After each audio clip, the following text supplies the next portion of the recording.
Alors, pour ce look-ci, je suis partie sur une base make-up assez simple. J'ai mis de l'anti-cerne, j'ai mis du blush, j'ai surtout densifié les sourcils et évidemment un petit peu de mascara. Mais on n'est pas sur quelque chose de très sophistiqué parce que nous avons le look de la parisienne.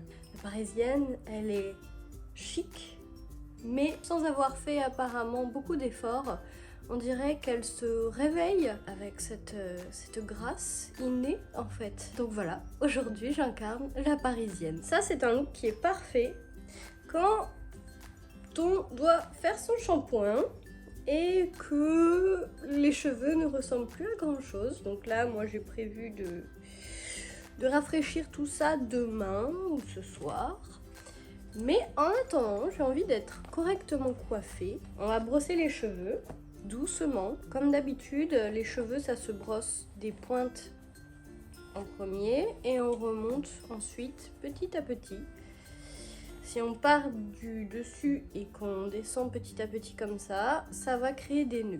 Donc, on évite. On part toujours des pointes. Hop. Et on travaille petit à petit. On remonte. Quand mes cheveux sont très emmêlés, je le fais devant une série parce que honnêtement ça peut me prendre beaucoup de temps. Mais c'est pas grave. Si on veut des cheveux en bonne santé, qui ne soient pas cassés, ça demande beaucoup de patience et de douceur, surtout. Beaucoup de douceur. Alors bien évidemment, si vos cheveux sont trop difficiles à démêler, s'il y a des nœuds, tout ça, vous allez appliquer d'abord un spray démêlant parce que si vos cheveux sont emmêlés, bien souvent ils sont déshydratés ou du moins il n'y a pas assez de produits, que ce soit de l'huile, une crème sans rinçage ou quoi, ou le sébum d'ailleurs tout simplement, à la surface du cheveu. Du coup le cheveu n'est pas lubrifié. Donc en fait, comme moi actuellement, donc il peut y avoir pas mal de friction au niveau des longueurs. Et si vous n'appliquez pas de crème sans rinçage, de spray démêlant, qu'importe ce que vous préférez, il peut y avoir de la casse. Donc on y va doucement. Si c'est vraiment trop difficile à démêler, on n'hésite pas à ajouter une petite crème sans rinçage, histoire de faciliter le travail, quoi. Le but, ce n'est pas de casser tous ses cheveux ou de les arracher. On va éviter ça. Donc, on va partir avec une base, une raie au milieu, comme ceci. J'ai ramené tous les cheveux vers l'arrière ensuite. Et on va essayer d'avoir un effet quand même un peu travaillé, assez soyeux. Donc, hop, un peu de spray fixant. Là, j'ai pas envie d'avoir beaucoup de frisottis, donc je vais tout plaquer vers l'arrière. Et pour avoir vraiment un effet très soigné, j'utilise une brosse avec des poils de sanglier. Il y a des versions vegan qui existent, si jamais, je crois. C'est des brosses en soie, si je ne dis pas de bêtises. On va éviter tout ce qui est plastique et surtout métal. Ça c'est à bannir poubelle, hein, parce que ça casse énormément les cheveux. Les poils de sanglier c'est vraiment très kératine friendly. Ça respecte la fibre capillaire et ça apporte beaucoup de brillance. Une fois que j'ai ramené tous les cheveux comme ceci vers l'arrière, on va faire un petit chignon tout simple.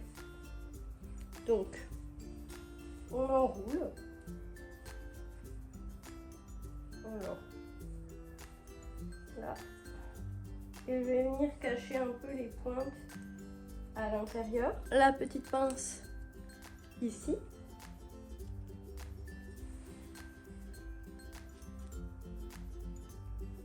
Et voilà.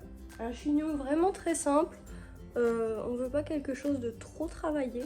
On est toujours dans un look simple, pas trop d'efforts, mais avec une allure soignée. La petite touche qui change tout et qui va apporter un peu de personnalité en fait à cette tenue.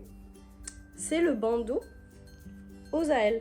On vient le positionner par ici, impeccable. J'aime bien découvrir un peu le début de la racine des cheveux. On est fait un peu Frida Kahlo. J'aime beaucoup. Si jamais derrière on a quelques petites mèches rebelles, on peut les accrocher avec une petite épingle, ce genre de choses. La petite touche qui change tout et que j'aime beaucoup, c'est accessoiriser quand on a un bandeau comme ça, qu'on voit pas beaucoup les cheveux. Les boucles d'oreilles, ça change tout. Là, je choisis des créoles. Pas mal, hein? Qu'en dites-vous? Donc là, on a un petit look sympa, assez frais, parfait pour aller à un repas, un déjeuner, se balader, faire du shopping, tout ce genre de choses. Mais si on veut pimper un petit peu tout ça, rajouter une touche un peu plus travaillée pour un dîner par exemple, hop, un peu de rouge à lèvres. Ça, là, c'est magnifique.